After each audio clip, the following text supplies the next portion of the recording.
Welcome to Faith Talks, a program discussing issues relating to faith, God, and life today. In today's program, we'll be discussing Christianity and business. Can Christians really be involved in business practices? In the studio with me today, I have Marinko, a lecturer and leader of the business studies at Newbold College and Institute of Higher Learning. Also in the studio is Deborah, a businesswoman, a chartered accountant, and a board director. Welcome today. Thank you. Thank you. So tell me, can Christians really be involved in business? What do you think, Marinko? I think not only they can, they should be involved in business, by all means, because business is one of the areas where Christians can have a great impact on the society. So the answer is absolutely, clearly yes. The answer is yes, they can, they should be. Yeah, I agree. I think definitely from the perspective of what our role is as stewards of resources, it's almost imperative that Christians engage in business. We have seen now recently that the BBC was telling us that 60% more people are starting their own businesses. Is this a good time to start your own business if you're a Christian, do you think, Deborah? It's always a good time to start your own business. One of the things that comes out of, I know you have life coaches like people like Robert Kiyosaki who talk about 4 quadrants of income earning. There's being an employee, being self-employed, having investments, and having sort of service industry businesses that work for you. Basically, in an economic climate where jobs are not as secure, where even self-employed work is not as secure, having as many streams of income as possible makes perfect sense. And if you have a skill that people want to use, then it's excellent if you can actually earn money from that. Yeah, I think what Deborah said, the paradigm is changing, very fast. The old model is no longer available, and it's essential, I think, to have courage and innovation to start your own business, by all means. Before you go on, actually, just coming back to it, speaking from the UK context, if you look at places like America, Silicon Valley, although that is specifically around the internet, the issue with entrepreneurship outside of the more conservative European Anglo-Saxon approach is you try, you fail, you try again, you fail, you try, you succeed. And entrepreneurs are really fated in those sorts of communities. They want to know how you did it, what you did well. And you know, as an academic, lots of studies around the fact that that sort of having knowledge in the air makes success for new businesses. In this country, and I think also their governments make it easy for you to start in business. There are lots of tax breaks to help that. In this country where we may have a more rigorous tax regime, or to actually start up in business is often not as easy because there isn't as much access to, say, business angel financing or onerous requirements for venture capital financing. You can often find a lot of people who want to start in business, but also finding too many barriers or the regulatory issues being so onerous that you often find that they fail within, well, most businesses tend to fail within 3 to 5 years of starting. But if you've then got the added issues of regulatory red tape, it makes it harder. So I actually welcome some of the changes that are being made to encourage entrepreneurship. But I think there's also a cultural shift, as you said, to match the paradigm that's changing. Yeah. But isn't there also some barriers? You're talking about barriers, Deborah, and I think also, isn't there some faith barriers as well? Because Christians are often told that, you know, money are evil and you shouldn't profit from other people. And you know, how can you overcome those barriers if this is a way forward for life? I think you have to define what is the basic function of business. And depending on the definition, you can take either an option A or an option B. You can use business for very selfish and greedy purposes, but you can also use business to generate good. And depending which view you take, you know, your answer goes. So I think if you define business as a force for good, something that can also instigate social change and bring about a better society, the answer is yes. It's not in contradiction with, with the biblical principles. Looking at those two paradigms, you said two paradigms, just looking at one of the definitions that you as an academic knows, the whole idea about maximising profit. Yeah. Businesses and being there to maximise profit. It makes me think of the one story in the Bible that everybody talks about, but don't actually look at it from its perspective, which is the story of the talents. that master gave 3 servants amounts of money, and I think that there's so many layers in that parable. There are layers around being different aptitude for business, and clearly the master understood one had an aptitude who could manage 5, one had an aptitude who could manage 2 talents, one had an aptitude to manage 1. And there's also the issue of being risk averse as opposed to abdicating your responsibility to deliver. And I think the one with the 1 talent showed the very key issues of, you may try and explain it as being risk averse or being Christian, but there is actually a requirement for us not to abdicate our responsibility, to use business to actually maximise profit for the, as you said, for a force for good. But again, you know, you come back and business seems to be about greed, about accumulating more wealth, and that's the picture that's been created, unfortunately. That's not, I think, the original design, which was quite different. So tell me about the original design for business. I think if we start from the book of Genesis, you know, God has dominion over man, and we have the same dominion over resources. So I think in the way that God exercising his dominion over us, we should replicate when we exercise our dominion over everything else we have in our disposal. So I don't remember in the Bible that God actually exercised his dominion over us in a way that is very selfish and greedy and serves only God's purposes. I think God has the best in mind for ourselves. So if we just replicate the same pattern, we will be arriving at a different paradigm, different pattern that we see perhaps through big corporations and, you know, all these motives that are essentially driven by greed and selfishness. You just said something and I started laughing in my head because I thought about 2 incidences in the Bible, and I am going to bring it in because you're sort of outvoted 2-1 here, Marinko. When you think about really good business people, and we always say businessmen, but when you think about really astute business women, there was the issue of the lady who went after King David and basically removed what was ultimately an ego issue by coming and giving presents so that he didn't destroy the family. There's the whole of Proverbs 31 that talks about women almost being the business leader in that home, so that the other members of their family are able to be, if you like, the social leaders. So the idea of buying land, manufacturing, being dressed well to promote the fact that you are an ethical, moral business person. There are lots and lots of examples in the Bible that talk about extremely good business practices and good business women. And with lots of people in the Christian church, you always, and I've seen it throughout the church, there are lots of women in our churches, and they should definitely think about the fact that we are encouraged to have as much of an astute approach to managing our own personal finances and also business. And of course, in the book of Acts, we read about Lydia, who was a businesswoman, and she was a convert. So I think if anything else fails, or everything else fails, we have Lydia as a focal point that Christians should be in business. But how can you still be, you know, you're talking about that we now see business as more as a greed and accumulating a wealth, and that is how it is perceived in pretty much outside of the Christian church, and definitely also sometimes inside of the Christian churches. But how do you actually uphold those Christian standards? How do you uphold your Christian views of doing business when you are encountering a totally opposite paradigm of what business is like? I think it's a struggle as with everything else. Christians who go into business, I think, should have a very clear idea why they're doing that. And of course, there are primary and secondary goals. Secondary goals, in my view, are of course survival, making money, creating employment, etc. But the primary goal is advancing the kingdom. And if this primary goal is removed and secondary goals become primary goals, then you're playing a different game. And I think it's about setting priorities right. But how can you actually have that as your priority in business? Because then you're actually becoming into ministry, isn't it? Business is a ministry by definition, in my view, if you take Christian view. I know this is a very maybe fundamental or orthodox statement, but that's what it is.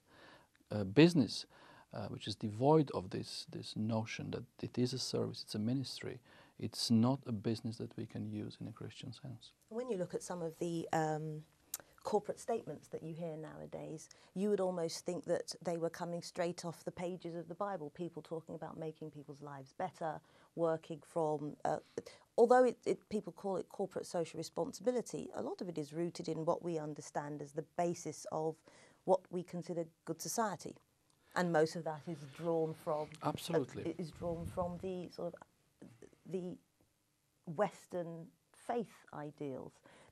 But there are also some other things, because, to be fair, the Christian church is not a Western church. It started in the East. It's actually the Eastern religion of...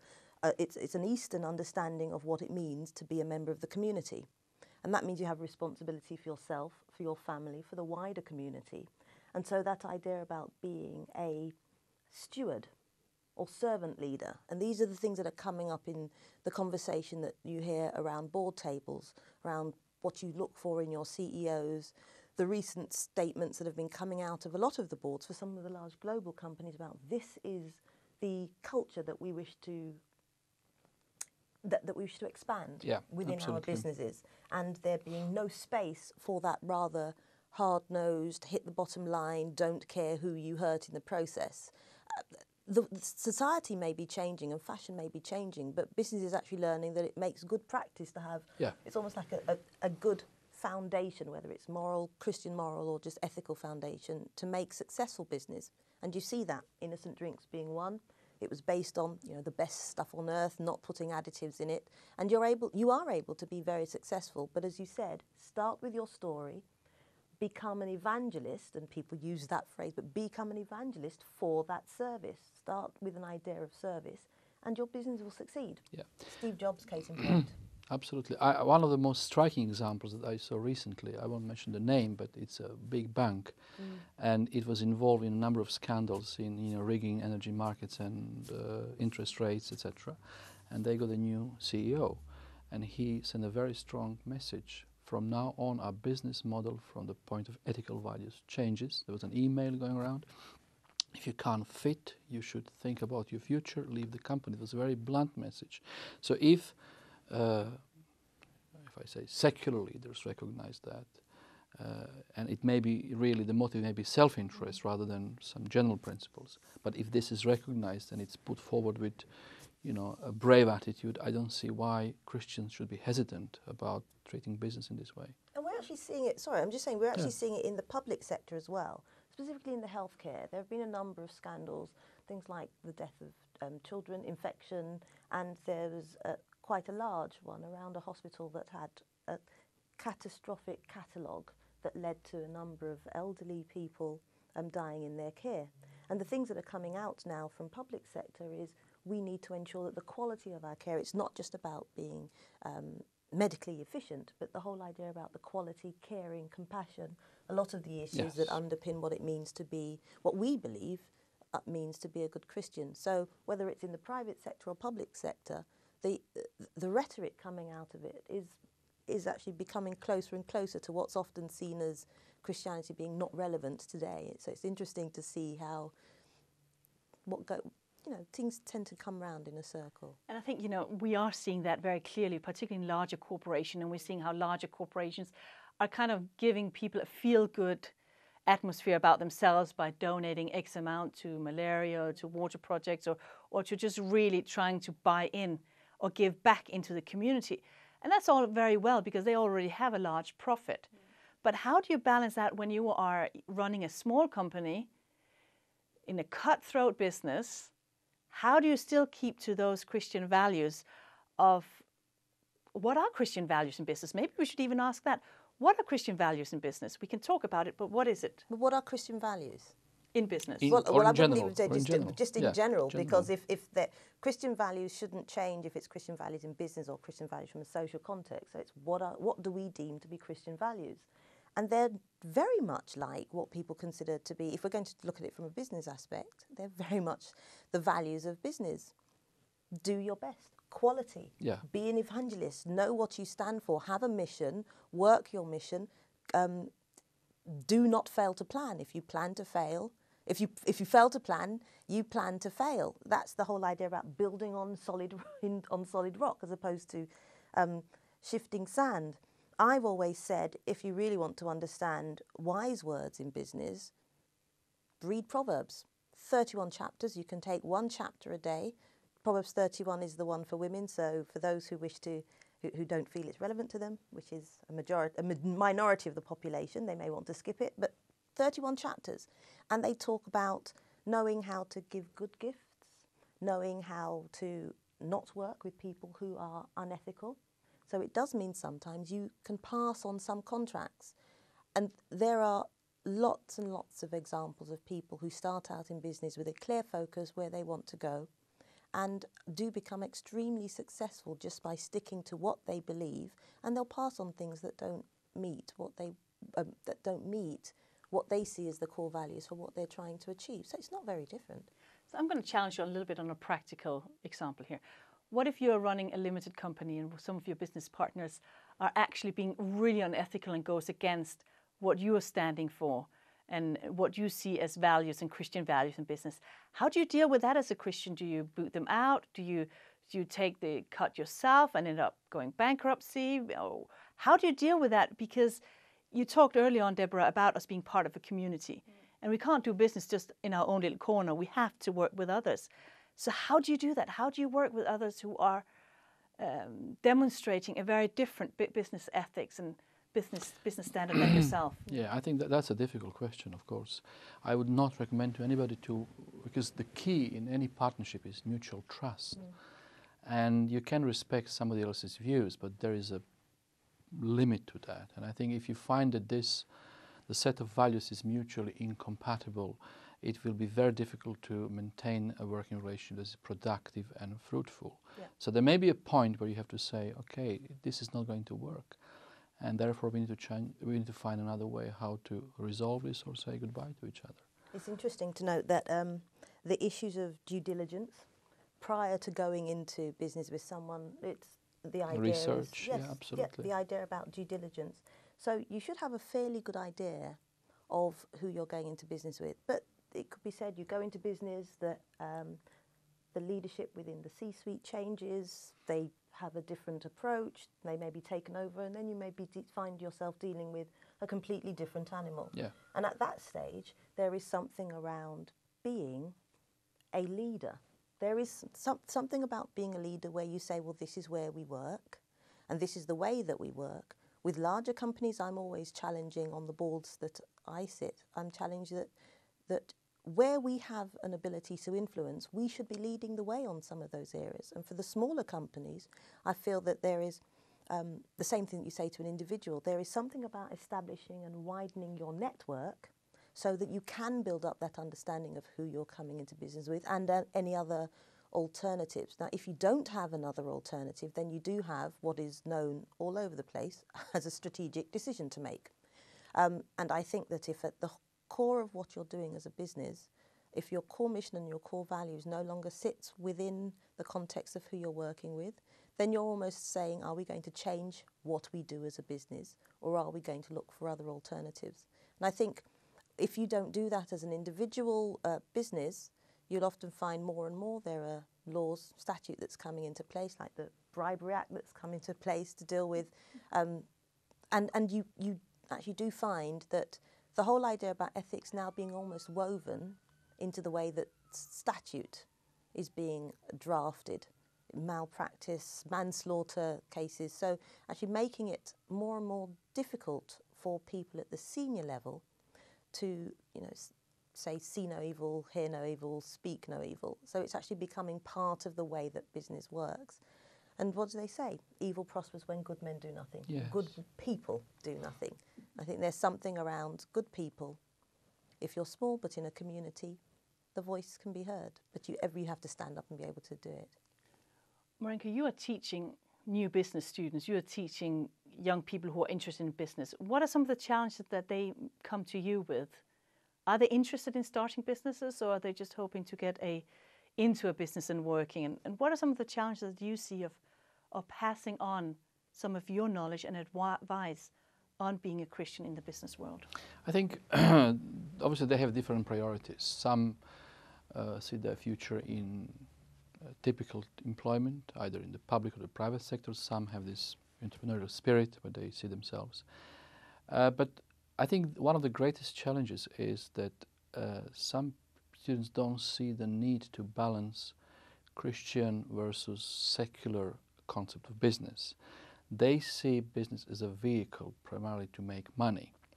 And it is very difficult to, not always, but it is difficult to make them aware that business is more than just making money.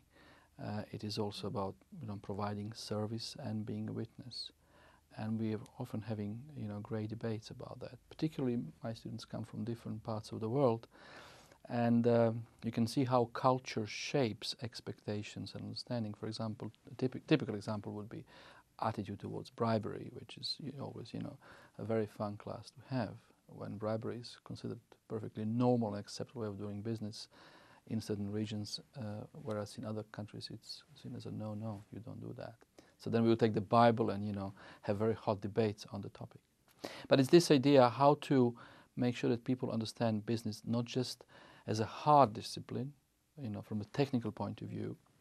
I need to learn how accounting, finance, marketing, operations, strategy work, but also to integrate ethical principles with this as well. But how do you do that? How do you help people who have such a diverse understanding of something like bribery? Yeah. How do you take that and I'm sure that's just one example of people coming with various backgrounds of what business should be like. Yeah. How do you take that and put that into a biblical perspective and help them grow? You challenge them, you show them bad examples, you show them real stories, which demonstrate clearly how, for example, how bribery sometimes costs lives, literally. You engage them in debates and you struggle. I think that's the key. There is no progress unless you struggle. So in Greek, you agonizomai, you just engage people at different levels. And then hopefully bit by bit, they're beginning to see things from a different perspective.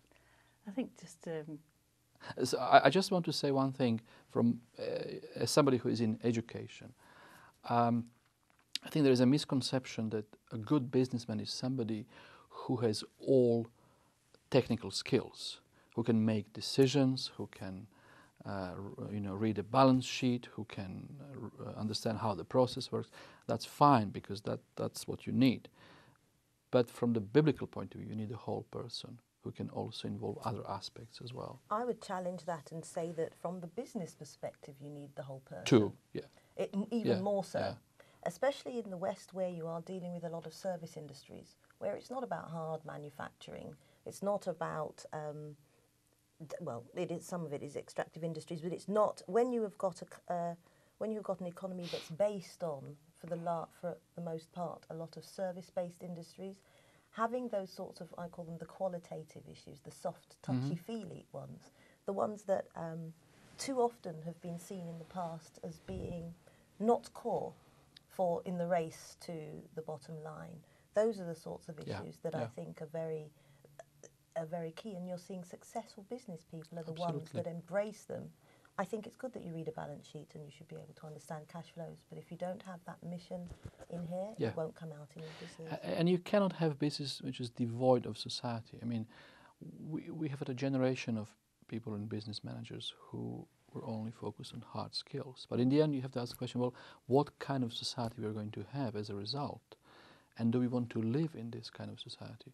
And I think it's getting more and more now prominent that without combining soft and hard skills, ethical values, we're going to create a different world, an unpleasant world, a world that we perhaps want to avoid. So I'm kind of picking up a couple of things here that I find really fascinating, and we are 2 against 1 on the gender here. No. But you are kind of saying that those kind of hard, factual, more manufacturing, but more straight skills has to also be married up with a more softer, more holistic approach. Absolutely. So you are saying actually that in business, good business practices and leadership, you actually need a combination of different types of people, being at different gender types, but at just different personality types. And Deborah, you were kind of alluding to that there is a drive towards a softer. I love the way that you say alluding. I sort of came in with a sledgehammer rather than alluding. One of the areas that I have become engaged in is the issue of diversity on boards. And it's not just about the skin colour or gender or disability, or even how people choose to live their lives from a social context. There is research, clear research, and you as an academic are very clear about the idea that diversity around the table, whether it's as business people or in any kind of project work, you're drawing from a wider talent pool, a wider experience base. I've always said that I'm more than happy to have a board of, what do they call it? People say middle-aged, white men, if the backgrounds are so different. So it's not just how you look, it's what are the experiences that people are bringing to the table. People talk now, but since we are talking about business leadership, what we see nowadays is a change away from that command and control culture to the servant leader or the stewardship style leadership, that people may think it's touchy-feely, but actually what it is saying is that it values the people that are involved as people. It doesn't at all mitigate or take the foot off the pedal for going towards profitability, but it goes about it in a way that understands that the business is supposed, if the business is going to be there in the next 5, 10, 15 years, it's got to lay down foundations for the next 5, 10, 15 years. CEOs tend to have short lifespans in the executive team, 3 to 5 years. It becomes even shorter. And until there's a way to approach the issue of performance, other than with remuneration, that you will find people almost being paid for failure. But business leaders, or those at the boards, first of all, I think if you have a diverse group of people around the table, you will shape and challenge some of the discussion that's coming. And I think there is a role to be played by women, whether they are in business or the wives or daughters or friends of people who are in business, to actually challenge and say, so how do you engage this new style of leadership? How do you evidence it? I think that one of the ways that I would love to see women do is, if you don't have any senior people in the organisation that provides a service specifically aimed at women, whether it's beauty products or whatever, stop buying their products and say, this is why. You don't represent us. You don't understand us.